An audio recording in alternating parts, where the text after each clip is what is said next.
Hey everybody, it's hwsteele. This is the third video in the series of videos I'm doing about chart reading. And in this one, I want to talk to you about the difference between volatility and momentum.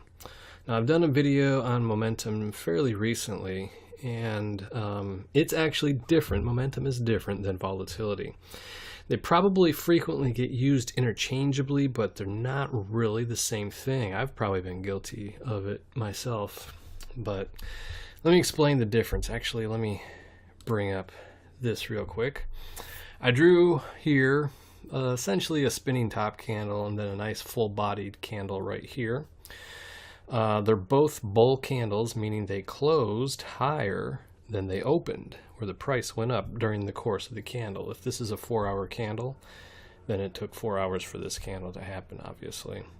Now, if you look at this, you'd say, oh, well, this is definitely more momentous, meaning it had more momentum, this full-bodied candle. And you would be correct in saying that. But it's this candle, the spinning the spinning top candle right here, that probably actually has more volatility. Because volatility is really just a measurement of the change in price, while momentum is the measurement of the price in a single direction, for all intents and purposes. Now, this candle right here, basically what probably happened was the candle opened here, it moved all the way down here, the price, then the price went all the way up here, stopped, and then came all the way back down here. So it did a lot of moving.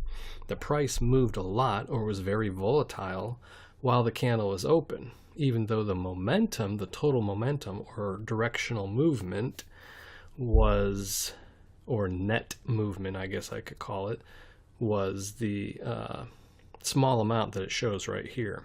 Where this candle right here opened here, moved down just a tad bit, and then had a tremendous amount of directional net movement, since that's what we're calling momentum, I guess. Came up here and then closed just right there. So even though this candle had a lot more momentum in the up or bull direction, it was not as volatile, or there wasn't as much total price change as happened in this candle right here. Okay. So with that in mind, if we look at the price chart right here, we can see things like, let me zoom in a little bit. And this is the United States dollar, Canadian dollar cross pair 4-hour chart, because that's what I'll be using in all these videos to keep everything nice and consistent.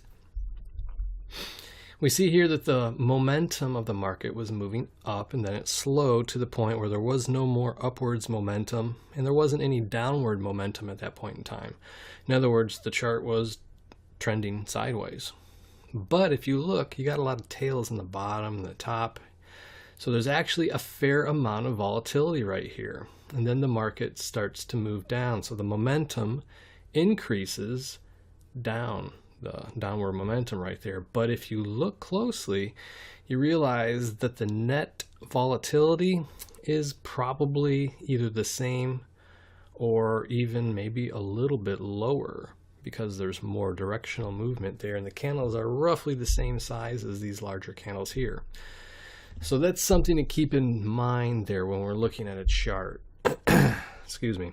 I'm not really going to say what we would use it for at this point, but I want you to realize that there is definitely a difference between momentum and volatility. And there are points in time where volatility and momentum dry up, like right around here. You know, we have a very small amount of momentum, a very small amount of volatility there, and then we have an increase in momentum and volatility.